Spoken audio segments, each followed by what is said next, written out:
so here I'm going to show you how to do your final, so to say. So I'll be giving you your own example.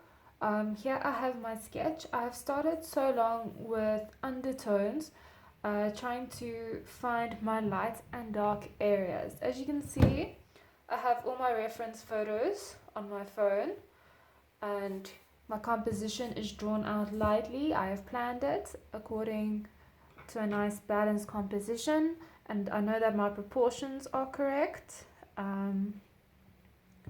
Yeah, as you can see also with the hair, when drawing the hair, many of you guys are drawing with strings. Always first just draw the outline when you're doing hair. Don't worry about trying to go in for immediate details. First just draw the outline of the hair.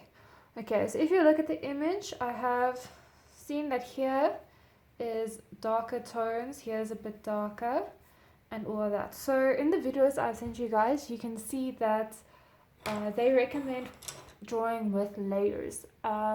With any drawing that you guys are going to do, or even with painting, mainly with colors, you work in layers, because the more layers that you use to build up your drawing or your painting, you get to work in a lot of different colors, and that makes it seem a lot more vibrant. You do not immediately start drawing immediately thick and adding those dark tones, because you're not going to get other colors to come through. So you want to add layers with different colors and then let them build on top of each other, and then it makes a really nice effect, or final product. So with my portrait, or with my face, I always use like light browns or darker browns, and then skin tone always has yellows and reds in it. If you guys zoom into your photos on your phones, you will see there are different colors of, or different hues, so to say, of yellows and reds. Also, one thing that I usually try to stay away from is black.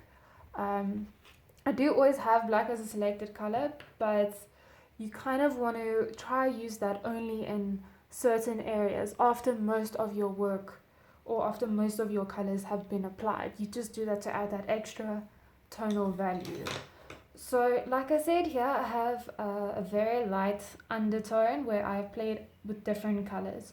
So now what you do is, after you have, or with the first layer, you're mainly just adding very lightly where the light and dark areas are. You're trying to figure out where is your light source coming from. This area, for example, is lighter, this area, and this area. So you want to keep those light areas open. You don't want to immediately color over them. Then you want to go over your darker colors.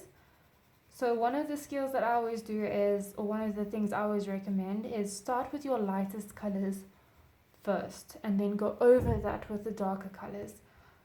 Because once you add the darker colors and you try adding your lighter colors over, it's not going to be as visible. Okay, so one of the ways I hold my pencil is I hold it to the front and I hold it flat. I don't hold it like this when coloring, because here you get a lot of thick marks and stuff. You can hold it further as well, but I like to hold it like this, and it applies my marks a lot more evenly, so to say. And also circular motions helps to blend your artwork.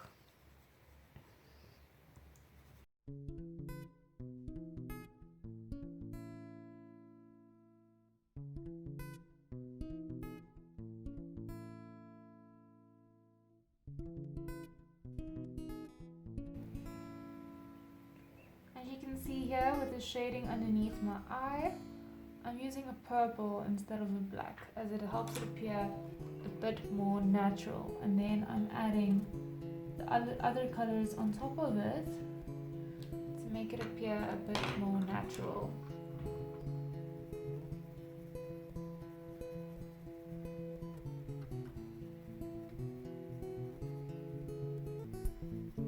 One thing with adding lots of layers is it also allows the artwork, or the final product, will seem smooth, so you won't have any of these type of textures. It will be smooth and look realistic.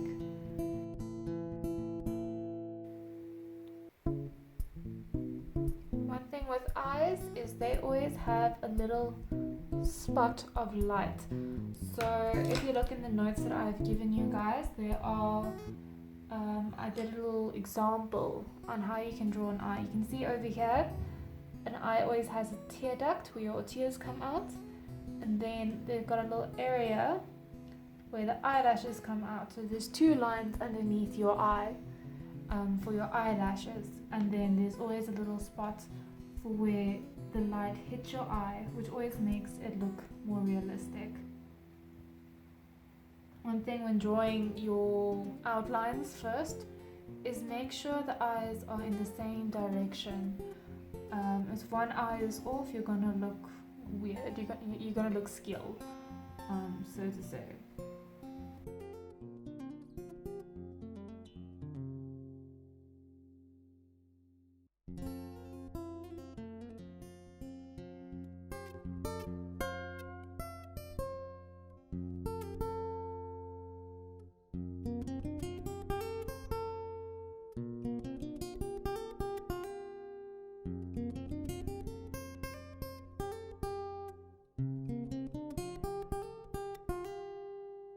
As you can see, I have a multiple amount of different colors that I am using, and I am constantly switching between them. I'm not just using one color and applying it everywhere. I'm applying it in little bits throughout the artwork.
Doing hair, one of the most important things is, like I said, you first drawing your basic outline, and then with the face as well. As with the face, you are choosing different colors to highlight. So I've got a bit of browns, I will use black here, yellow, and different yellows, yellows and a tinge of red in my hair.